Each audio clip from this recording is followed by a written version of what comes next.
keep these resources at the level that those resources are stationed. But there are some resources which you may find that they cannot be kept in those centers. People donate through paper. We also advise that the donors can stay with the resources, but the logistic personnel can organize for them to be now distributed, taken from those donors straight away to the people.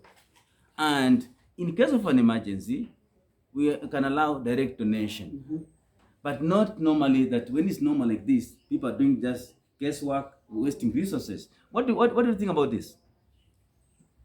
Um, brief, let's be brief. We're going to be casted out because of. Okay.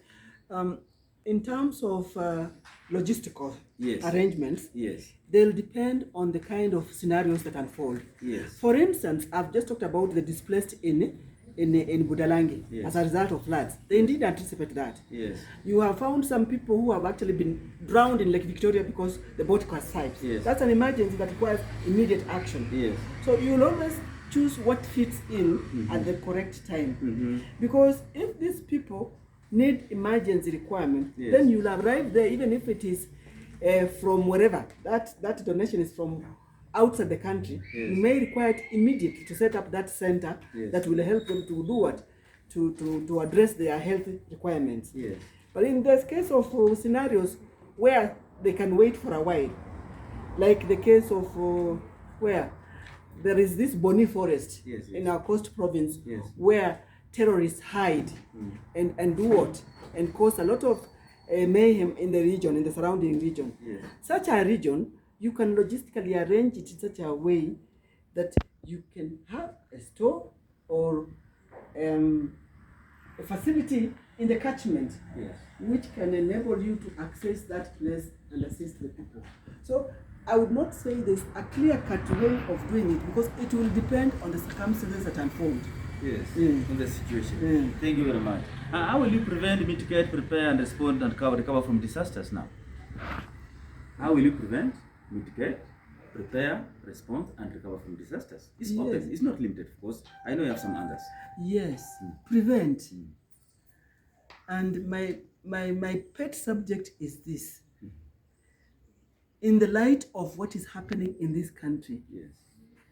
we can prevent disasters in terms of diseases by ensuring that we control our carbon emissions that are causing climate change in the world. The root cause of all problems today as we talk is climate change. Even when we say we have no food, it is because of climate change. When we say diseases are causing us havoc, it is because of climate change. When we say, for instance, people have been displaced. You see the hurricanes, the tornadoes, the storms that are ravaging many parts of the world. Climate change.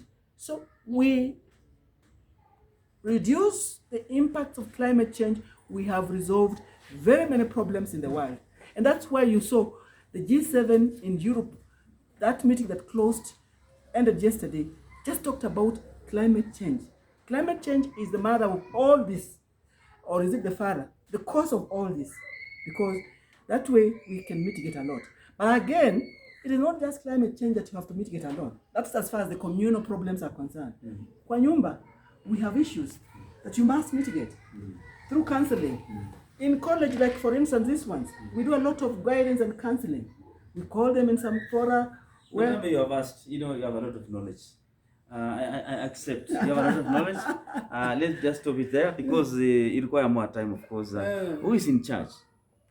In charge in terms of? Because, you remember one time, Israel came in Nairobi. There was an Nakuma downtown incident. The police were there, the military were there, Red Cross named them. But an Israel was spread there by former Minister George Saitoti, and Israel just asked that who is in charge on arrival. It was quiet. Then the Israel said, I am in charge from now, stop what you're doing. I am the incident commander. So I'm asking a question, a simple one. Who is in charge? That's very, very vague, because I would say I'm the one in charge. Correct, you are the one in charge.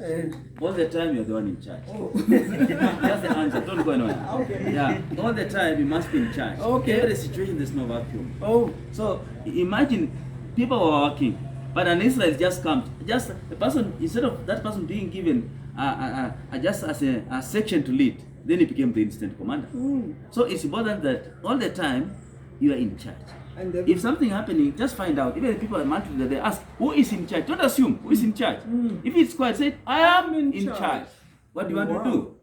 Forcefully. Thank you very much. Thank you. Yeah. Then one question here now, madam. Okay, can you be an instant commander? Sure. Yes, of course. You I said can yes. command. Yes, that's the answer. Because initial instant commander, it's you. Yeah. In something happening there, you are the person to organize. The initial action to take will dictate the priorities, will dictate the success. So you can be a primary instant commander, or can be an extended commander. And you also can be an instant commander throughout the instant. Even you can be there, people will come and say, oh, she's doing it well. Please, madam, proceed. We can do other roles. You understand? So I'm happy that you are aware that you can be an instant commander at any time. And we taught like that in disaster management. That you are a commander, you are in charge of a situation when it arises. Yes. Take over and say, now look here, this accident was caused by who? Correct. Move this way, and so on and so forth. As a disaster Manager. Thank you, madam. You have asked on that. Thank you very much. Now, another thing. Can you save lives, property, and safeguard environment? Sure. Wonderful, yeah. You know, there are situations that will come that you need to decide and give directions. Actually, you may not even think that to saving, but the action will save life. You will call other people through objective to save life. Thank you very much. Now, another question maybe I would like to put across to you. Explain what is professionalism. Professionalism. Yeah, can you tell us? Now, professions are guided by certain principles. Yeah. And when you fit into those principles, then you're providing professional guidance. Wonderful. Thank you, madam. You can add by no very much. You have the content, but that's enough. What is multi-agency approach? Multi-agency approach is an approach which involves more than just one agent in resolving issues. Yes. For instance, Yeah. you've had, say, this pandemic. You see, there is the health sector, there is the security sector. Madam, you are finished. You have the answers. Please stop there. Okay. What is community approach? Community approach, Yeah. involving those people at the grassroots level in the community to For be part ownership. to the solution and the process. Thank you very much. Explain what is best practices. Because I've been best practices. You remember, I've been talking about this most of the time because I've been an instant commander, and you know, you teach disaster. I know, but when you're going to manage disasters, you don't have the notes. When you're going to manage disaster, you don't have prearranged questions or situation to solve. You understand? You come across a situation that requires an action, and everyone is looking at you. I've been in this situation most of the time, and people thought maybe I'm being communicated to. People thought maybe those are the things that need to be done. No, I was doing best practices. So, what is best practice to you? Best practices to me. Yeah. Applying the 10th sense. You know, you are in a situation where you don't have the notes. You don't have the reference point to say, now, cooperative building has been brought down by a bomb. What am I supposed to do? You use your common sense to act on the occurrences. You finished, madam. You have the answers. You finished. I appreciate you. You have the answers already. You finished. Then, surely,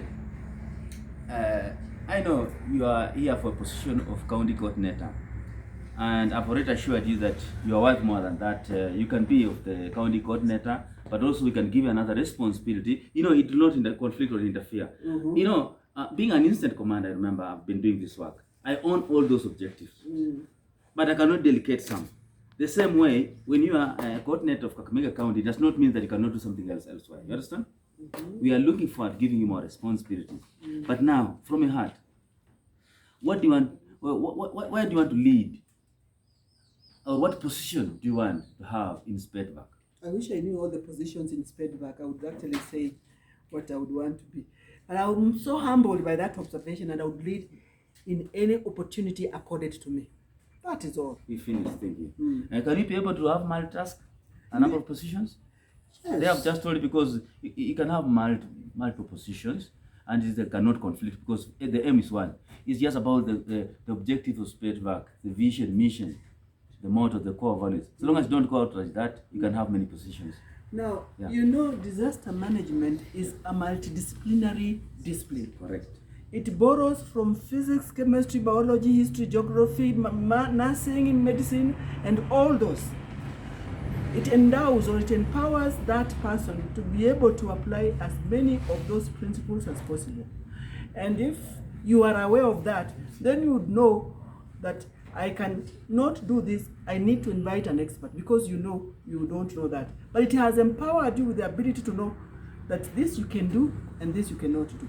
So it is possible to multitask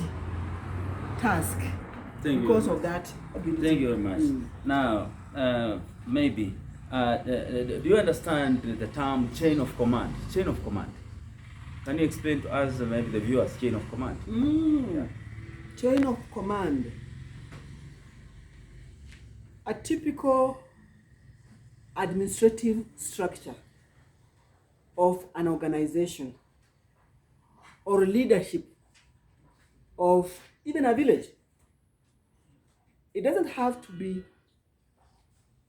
in a typical conventional manner that is known, but we know there must be some leader at the top whose responsibility is to address. You finished, madam. They have the answers now. That's good. Thank you very much.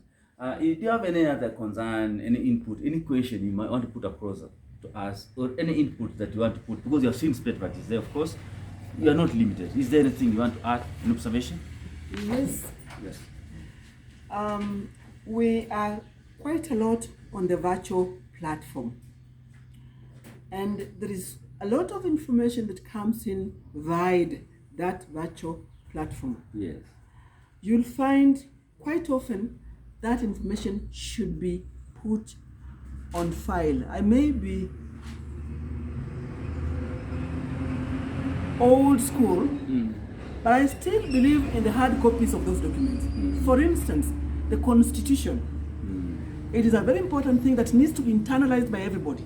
People need to know by a touch of a button they can interpret that institution and say, our Constitution says this and this about this. That way, and then you will know there is a chain of command, there's a way of distributing resources, there's a way of many things that we have discussed here. So in that way, certain facts need to go on files, and people keep reminding themselves through facts on files. That I think is missing, because that's why I said I have no idea that there's such a discussion today, because I don't think I got time even to read that document that invited me here. So I don't know how you'll go about it, because you'll need to open an office somewhere where you have the basic office facilities, where people can treat that as a command post, where they arrive for consultancy in different regions of the country. As you put it, say if it is Kakamega County, then we know where we go to for XYZ. If it is Bomet, if it is Uasin Gishu, then we know where to go to when we are in Uasin Gishu. In that way, those offices will have all the secretariat requirements, and if I'm in Bomet, I'm still a disaster manager. I can still enter that office and say, look here, we've seen this is what is happening, and for information, I was just informing you as an interested party. So that information needs to be available in designated places in different parts of the country. I know we are at the infancy, at the level of just thought. We haven't started running, but I know we have a dream that one day you'll have such a facility. I like the way you are involving interns. They are wonderful. People with a lot of energy and looking forward to resolving issues and looking forward to changing the attitudes of the young who are, you said, interested in white-collar jobs. Who believe that when you graduate, you get a white-collar job. White-collar jobs were there in 1980 when we graduated, and you got a job from when you left the examination room. Correct. The last paper you did, you got a job. Today they are not there. The more we involve these young people, there will be a very important connection to the rest to tell them that jobs are out there, and many, not just a few. You don't have to be employed. You know Steve Jobs? Who doesn't know Bezos? Some of the richest men in the world. In fact,